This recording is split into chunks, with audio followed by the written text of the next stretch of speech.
VOA This Morning.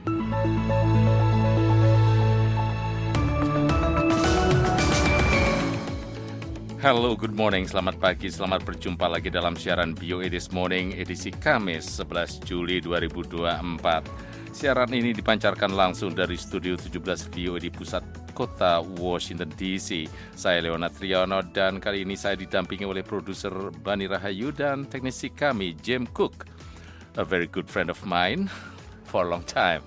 Thank you James for being with us today. Berbagai laporan terkini dan informasi menarik telah kami siapkan untuk Anda, diantaranya galang dukungan Partai Demokrat di Kongres, Biden intensifkan kampanye. President Biden is the nominee and we support the Democratic nominee that will be Donald Trump. Menteri Luar Negeri Indonesia tekankan pentingnya keberagaman di tengah konflik global. From the war in Ukraine to the situation in Afghanistan and Palestine, questioning the existence of solidarity. Anda juga bisa menyimak siaran ini melalui streaming langsung atau tunda di website kami www.voaindonesia.com atau melalui podcast VOA This Morning.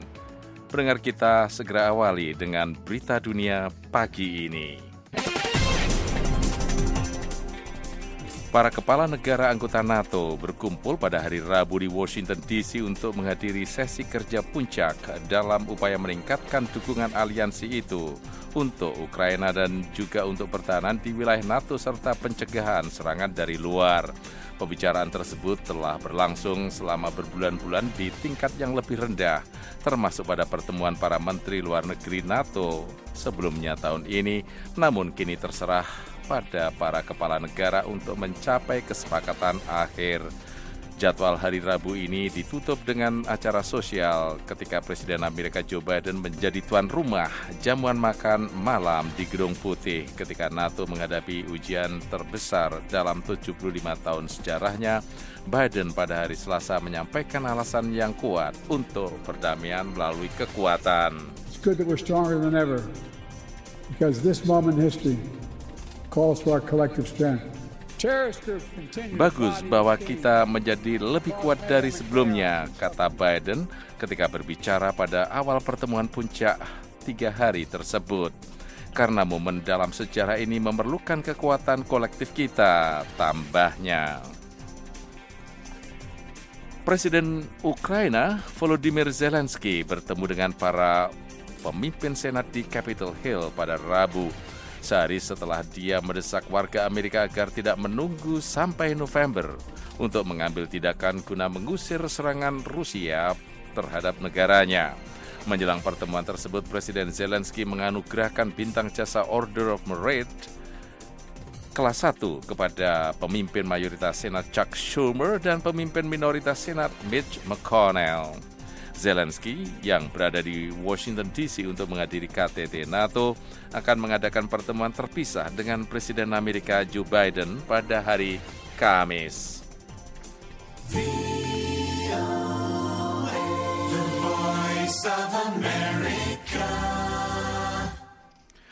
Pemimpin Hezbollah Hassan Nasrallah mengatakan pada hari Rabu bahwa kelompoknya akan mendukung keputusan apapun yang diambil oleh kelompok Hamas dalam perundingan gencatan senjata di jalur Gaza yang baru saja dimulai kembali. Hamas tufawid عن نفسها وبالنيابة عن الفصائل الفلسطينية وأيضا بالنيابة عن كل المحور والنقاط. Apa yang memuaskan Hamas memuaskan kami semua, kata pemimpin kelompok militan Lebanon yang didukung Iran itu dalam pidato yang disiarkan lewat televisi untuk menghormati seorang komandan senior yang tewas dalam serangan pesawat nirawak Israel. Hassan Nasrallah menambahkan, ketika pertempuran berhenti di Gaza, kami akan menghentikan pertempuran. Hezbollah mulai meluncurkan roket ke Israel Utara sehari setelah serangan mendadak Hamas terhadap Israel Selatan pada Oktober yang menyebabkan bentrokan terbatas di sepanjang perbatasan yang tegang itu. Serangan-serangan tersebut semakin meningkat dan Hezbollah memperkenalkan senjata baru dalam serangan-serangannya dan Israel menyerang lebih jauh ke dalam wilayah Lebanon. salah seorang istri mendiang pemimpin ISIS Abu Bakar al-Baghdadi dijatuhi hukuman mati pada hari Rabu oleh pengadilan Irak karena diduga membantu kelompok teroris itu menahan para perempuan Yazidi. Hukuman tersebut yang dikeluarkan oleh pengadilan kriminal Karh di Irak menyatakan bahwa para perempuan anggota agama minoritas itu diculik oleh para anggota ISIS di wilayah Sinjar, Irak dan ditahan di rumah perempuan tersebut. Kejadian itu merupakan bagian dari serangkaian serangan yang terjadi pada bulan Agustus 2014. Ribuan perempuan Yazidi menjadi korban penyelundupan manusia serta pelecehan berbasis seks lainnya. PBB menganggap serangan itu sebagai genosida. 2 astronot yang seharusnya sudah kembali ke bumi beberapa minggu lalu mengatakan pada hari Rabu bahwa mereka yakin kapsul antariksa Boeing dapat membawa pulang mereka dengan selamat meskipun terjadi kerusakan. Pilot uji NASA Buzz Wilmore dan Suni Williams meluncur dengan kapsul Starliner baru milik Boeing pada bulan lalu. Mereka menjadi 2 orang pertama yang menaiki wahana antariksa itu. Kebocoran dan kegagalan roket pendorong hampir menggagalkan kedatangan mereka di stasiun antariksa internasional atau International Space Station ISS dan membuat mereka berada di sana lebih lama dari yang direncanakan. Demikian berita dunia dari VOA Washington DC.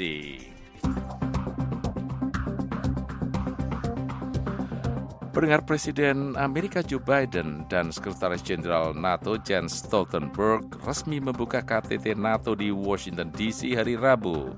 Pendirian Pusat Komando NATO untuk Ukraina menjadi satu dari sejumlah elemen paket bantuan bagi Ukraina yang dibahas dalam pertemuan kali ini. Untuk selengkapnya kita bergabung dengan Rifan Dwiastono yang berada di lokasi KTT. Pendengar, beberapa saat yang lalu, Sekretaris Jenderal PBB Jens Stoltenberg menggelar konferensi pers usai melangsungkan konferensi tingkat tinggi dengan negara-negara anggota Pakta Pertahanan Atlantik Utara alias NATO. Dan ia menyampaikan sejumlah hasil pertemuan yang disepakati oleh negara-negara sekutu. Mengenai Ukraina, NATO sepakat untuk terus mendukung Ukraina dalam upayanya untuk menjadi anggota NATO yang kini ia sebut irreversible atau tidak dapat diubah. Stoltenberg mengatakan bahwa Ukraina pasti akan menjadi anggota NATO saat waktunya tepat. Ia menambahkan, keanggotaan Ukraina bukan lagi sebuah kemungkinan, melainkan hanya masalah waktu saja. 5 elemen dalam paket bantuan NATO bagi Ukraina yang dibahas yaitu pertama, pendirian pusat komando NATO untuk memberikan pelatihan dan pendampingan kepada militer Ukraina. Kedua, perjanjian untuk memberikan bantuan jangka panjang kepada Ukraina.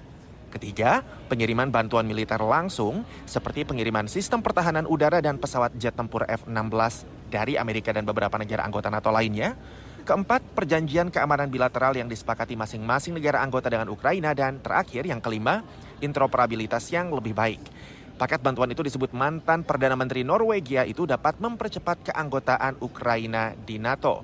Dalam forum terbuka NATO yang digelar sebelum pertemuan tingkat tinggi tadi, Sekjen Stoltenberg sempat mengatakan hal berikut ini. I strongly believe that when the fighting stops, we need to ensure that Ukraine has the capabilities.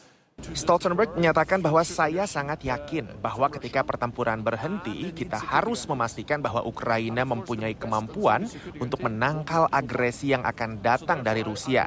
Dan mereka memerlukan jaminan keamanan. Dan tentu saja, jaminan keamanan terbaik dan terkuat adalah Pasal 5 NATO. Untuk itu, saya percaya bahwa cara untuk memastikan perang ini berhenti adalah keanggotaan NATO untuk Ukraina, katanya. Sementara itu terkait Indo-Pasifik, Stoltenberg menyatakan bahwa NATO sepakat bahwa pengiriman senjata dari Iran dan Korea Utara ke Rusia, serta pasokan peralatan mesin dan mikroelektronik dari Tiongkok ke Rusia, bukanlah sebuah peristiwa sementara, melainkan sebuah pergeseran strategis besar-besaran. NATO menyepakati dalam deklarasi KTT bahwa Tiongkok telah menjadi penggerak penentu dalam perang Rusia di Ukraina. Dukungan Tiongkok itu meningkatkan ancaman Rusia terhadap keamanan Euro-Atlantik. Bersamaan dengan KTT NATO di Washington DC, Tiongkok dan Belarusia menggelar latihan militer gabungan di dekat perbatasan Belarusia dengan Polandia yang merupakan negara anggota NATO. Dalam jumpa pers harian di Beijing, juru bicara Kementerian Luar Negeri Tiongkok Lin Jian mengatakan bahwa latihan itu dilakukan berdasarkan rencana kerjasama tahunan dan tidak menyasar negara tertentu. Dari Walter E. Washington Convention Center, Washington DC, saya Rifan Dwi Astono, kita kembali ke studio VOA.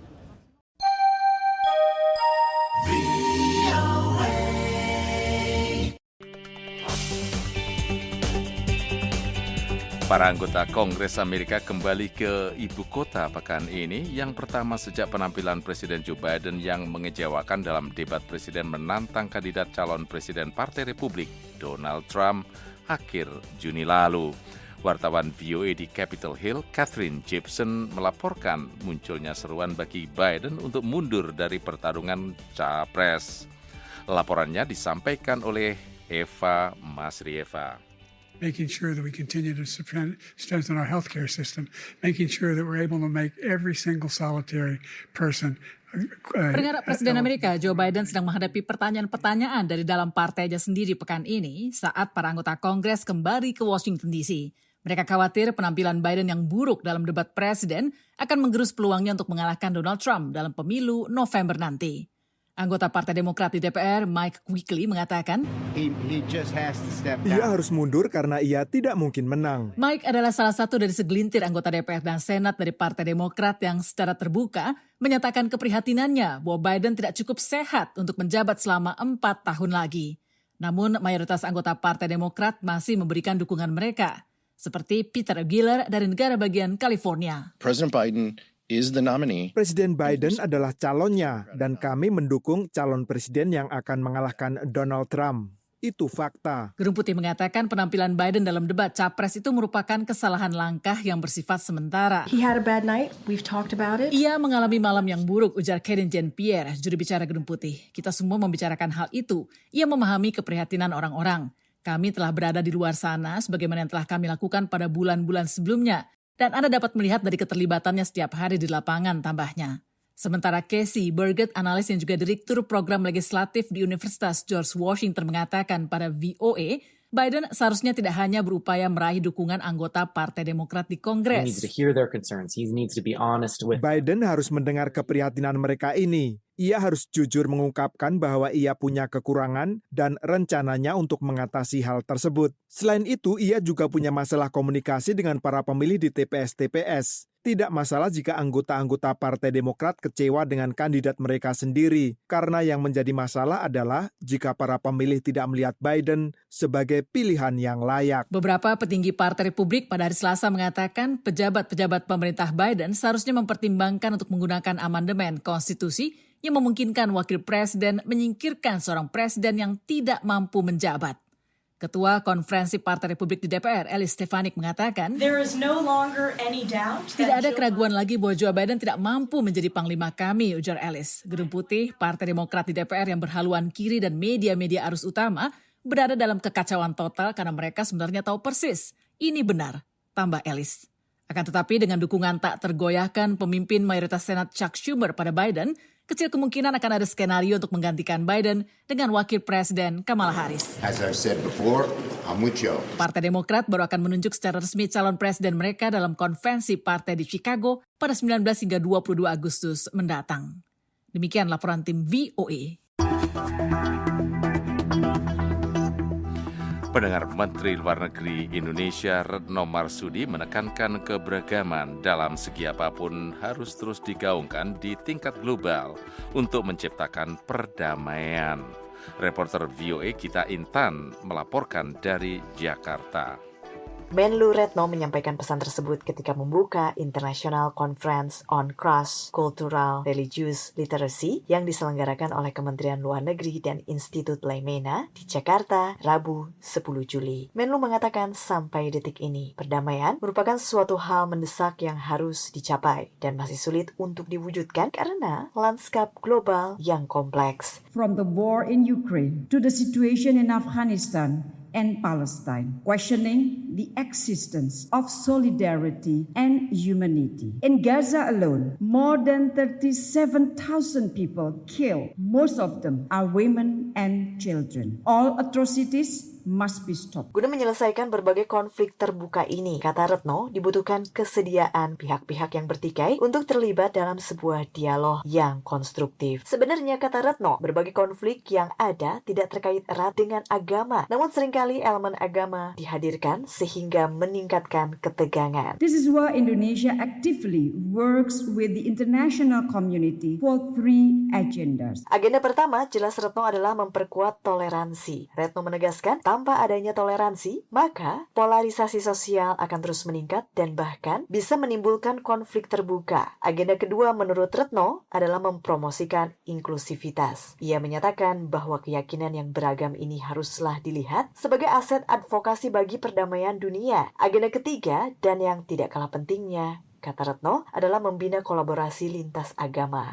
Direktur Eksekutif Institut Leimena, Matius Ho, mengungkapkan konferensi internasional literasi keagamaan dan lintas budaya pada tahun ini merupakan yang kedua. Matius menjelaskan Indonesia sebagai penyelenggara dari konferensi internasional literasi keagamaan dan lintas budaya merupakan gambaran keberagaman sebagai negara majemuk yang terdiri dari berbagai suku, ras, agama, dan memiliki slogan Bhinneka Tunggal Ika. Indonesia seakan menunjukkan kepada dunia bagaimana bisa hidup berdampingan dan rukun. Bagaimana di dunia saat ini menghadapi masalah seperti itu sebetulnya. Ketakutan, kekhawatiran terhadap yang berbeda. Apakah itu namanya Islamofobia, xenofobia, dan sebagainya. Karena merasa asing dengan berbagai imigran dan sebagainya yang berbeda dengan mereka. Dan disitulah kita melihat kita perlu punya rasa percaya diri di Indonesia bahwa pengalaman kita di Indonesia itu perlu kita bagikan juga ke dunia. Dari Jakarta, Gita Intan melaporkan untuk VOA Washington.